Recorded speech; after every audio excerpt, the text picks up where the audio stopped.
In 1974, the year of my birth, my father bought an acoustic guitar from a pawn shop on Yonge Street, downtown Toronto.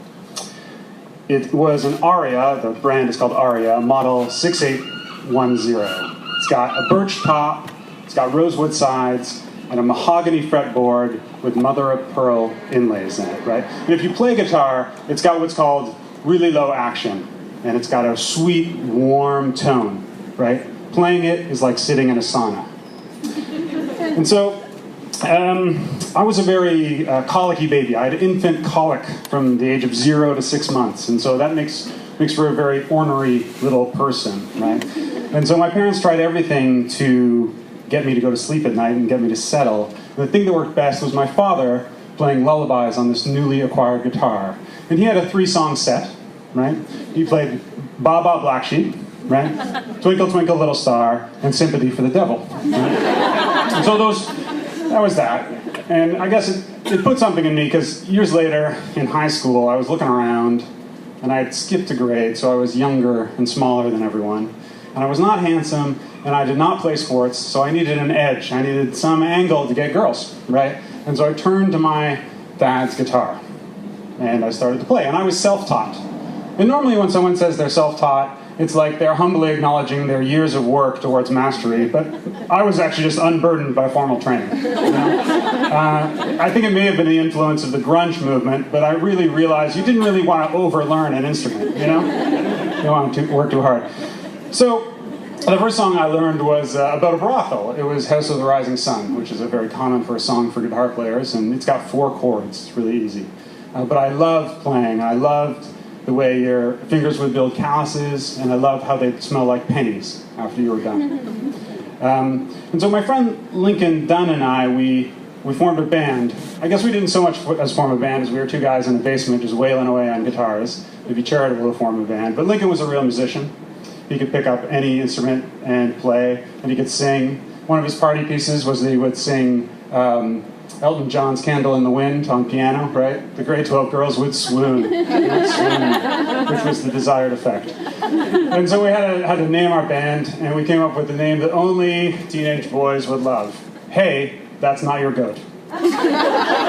Exclamation mark after hey. So, the zenith of my high school music experience was when Hey, That's Not Your Goat played this like student music show in high school called Wings of Sound. And it was like in the gymnasium, but it had a stage, and it was like this, but maybe even a little upmarket from this, no offense. It had like, you know, hosts and sound systems and lights and the whole 9 yards. And so Hey, That's Not Your Goat played, and we played a 3-song set. Our first song was She Talks to Angels by the Black Crowes, right? And if you haven't heard it, it was a popular ballad at the time. It was very unplugged, which is how the 90s rebranded folk music, right? And so if you know the song, it's got this really sweet, beautiful little noodly acoustic introduction, right?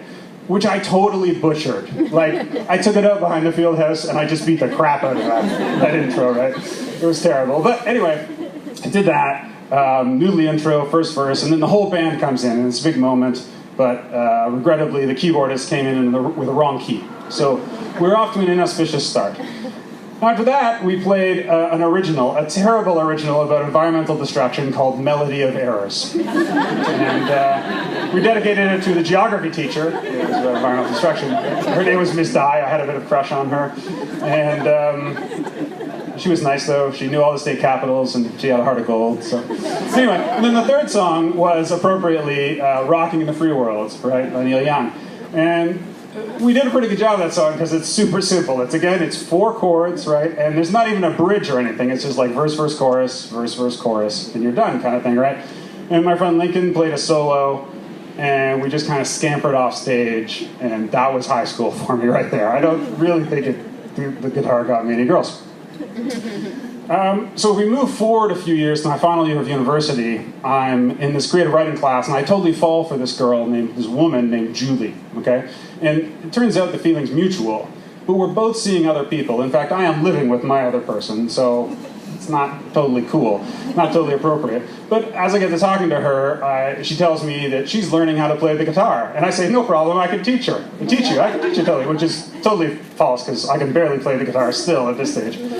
But it gave us an excuse to like be alone, platonically, and like, play some songs, right? We would sit on a big brass bed and play songs. And it was very frustrating, though, because we both really liked each other. And at the time, my 3-song set, I think, was Wicked Game, Can't Fight This Feeling, and I Touch Myself. So that was weird. But, we eventually got it together. We, very graciously, I think, and carefully dispensed with our significant others, and we became a couple, and we had been together for a few months. When I felt, I think I'd been inspired maybe by Candle in the Wind and Lincoln's performances, but I wanted to make a grand gesture. So I wanted to serenade Julie, right? Seems good.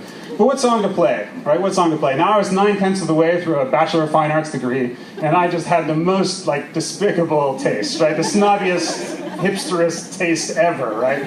So I was definitely not going to play anything like cliched or sentimental, which is, of course, foolhardy, because what is more cliched and sentimental than serenading someone, right?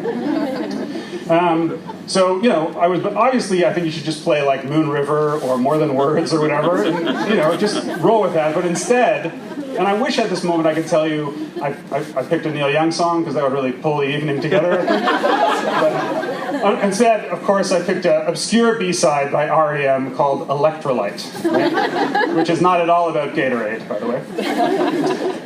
So anyway, my friend and I, who's a musician, and so we show up at Julie's house, and she lives in this second-floor apartment of this heritage house in this kind of Tony neighborhood, and it's kind of romantic, it's kind of nice, and my friend Matthew, like I said, he can play and sing, and so I get there, and of course I immediately do the most cliched thing ever, which is to lean down and pick up some gravel and huck it at our window, right? Which is how we texted in the 90s. And so she comes to the window, and her roommate comes to the window too, and we say hi, and then we start playing this song. And the song is mercifully short, right?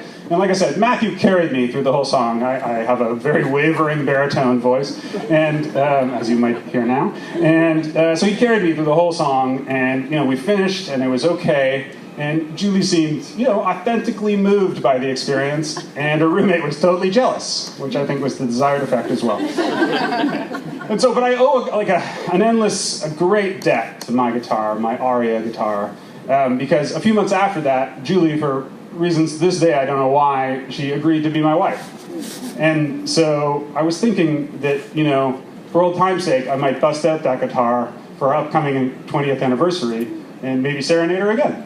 And this time I'll play a Neil Young song. Thank you.